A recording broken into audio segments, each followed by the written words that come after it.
Corpus Christi. Celebramos a festa do corpo e sangue de Cristo, que em latim se diz Corpus Christi. Para compreender o sentido dessa celebração, vamos tomar como referência um dos textos bíblicos, que fala da celebração da Páscoa de Jesus com os discípulos, da qual originou a Eucaristia. Primeiramente, duas perguntas. Qual a relação entre a Eucaristia e Corpus Christi? Por que e como comungar?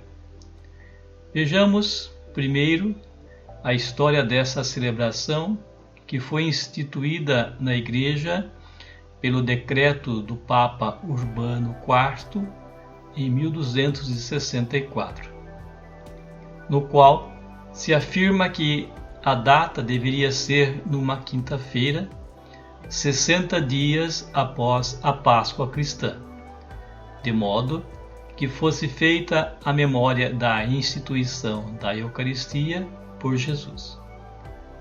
Dessa forma, Corpus Christi tornou-se uma celebração de caráter devocional, uma vez que a verdadeira festa da Eucaristia da Igreja é aquela que se celebra na noite da Quinta-feira Santa, quando se celebra a memória da instituição da Eucaristia.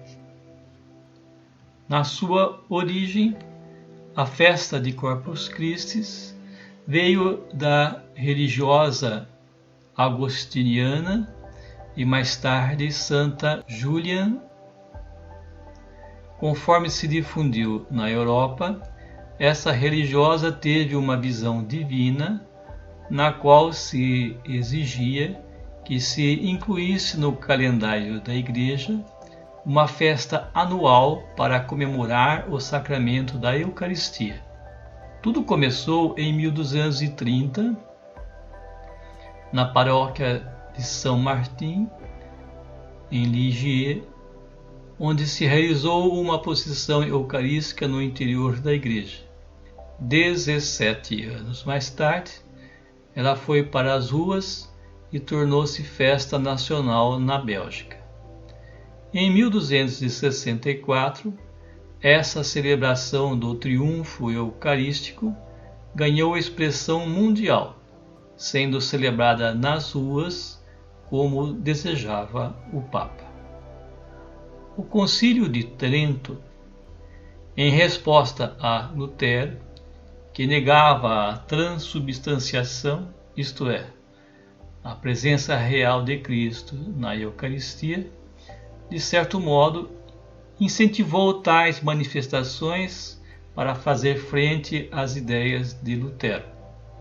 Foi dessa oposição a Lutero que surgiu a adoração do Santíssimo e as grandes e solenes procissões eucarísticas.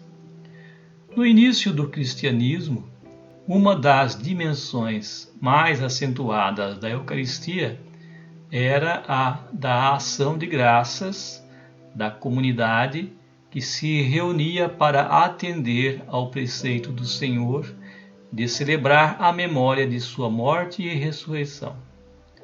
Até o Concílio de Trento, muitas discussões foram feitas em torno ao modo sacramental da celebração eucarística. Na Baixa Idade Média, o acento recaiu sobre o caráter milagroso, quase mágico, da consagração do pão e do vinho, desvinculado do conjunto da prece eucarística. A dimensão da ceia pascal, comer e beber juntos, cedeu à de adoração. Para muitos, bastava ver a hóstia consagrada para adorá-la.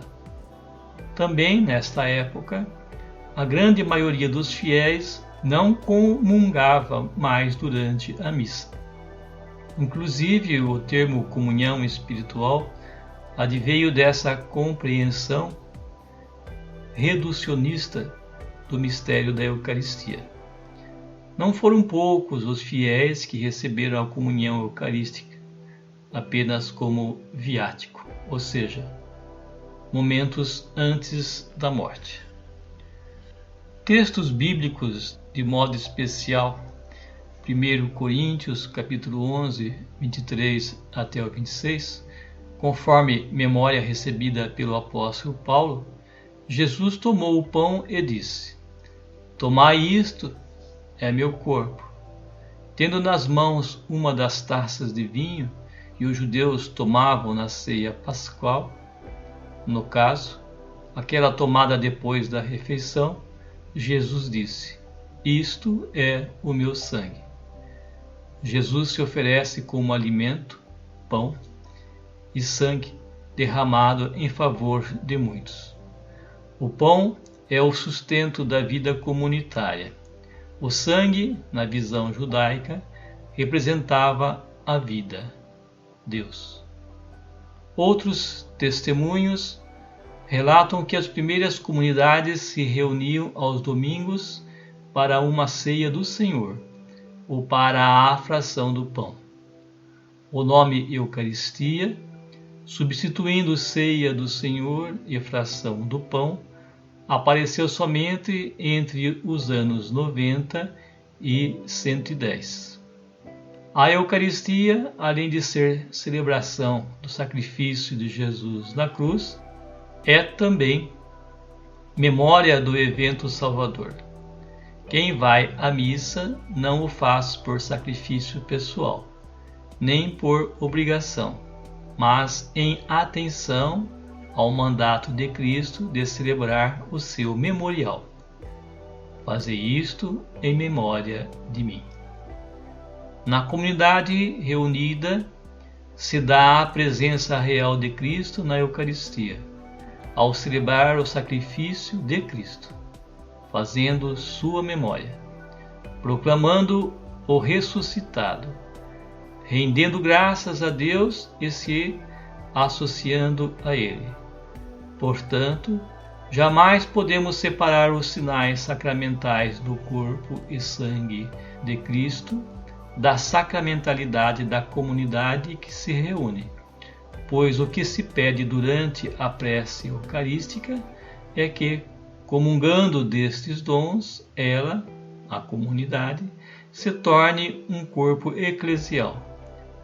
Foi a teologia pós-Concílio Vaticano II, sem renegar a dimensão sacrificial da Eucaristia, que recuperou a dimensão da ceia pascal, de memorial da paixão e morte de Cristo da Eucaristia. E nessa perspectiva que vem resposta à pergunta sobre o como e por que comungar. Portanto, podemos e devemos comungar pelo fim das desigualdades sociais e raciais, em solidariedade com e nos corpos desfigurados do corpo de Deus, que andam pelas ruas clamando pela paz e o bem de todos.